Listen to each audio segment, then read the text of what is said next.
নবী করিম সাল্লাল্লাহু আলাইহি ওয়াসাল্লাম আরো বলছেন এই দিন, আইয়ুহান নাস, মানব জাতি, তারাকতু ফিকুম আমরাইন, জেনে রাখো আমি তোমাদের সামনে মাত্র দুটো বস্তু ছেড়ে গেলাম। কয়টা বস্তু? লান তাদিল্লু মা তামাসসাকতুম বিহিমা, তোমরা কোনোদিন পথভ্রষ্ট হবে না যতদিন এই দুটো বস্তুকে আঁকড়ে ধরে থাকবে। কিতাব আল্লাহ, আল্লাহর কিতাব, ওয়া সুন্নতি নবীহি, এবং তার নবীর সুন্নাহ। তিনি আরো বললেন,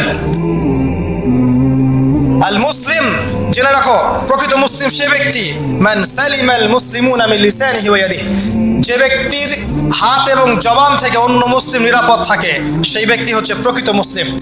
আল মুহাজির, আর প্রকৃত মুহাজির সে ব্যক্তি, মান হাজারা মা নাহাল্লাহু আন, আল্লাহ পাক যা নিষেধ করেছেন সেখান থেকে যে দূরে থাকে সেই ব্যক্তি প্রকৃত মুহাজির, মানে হিজরতকারী।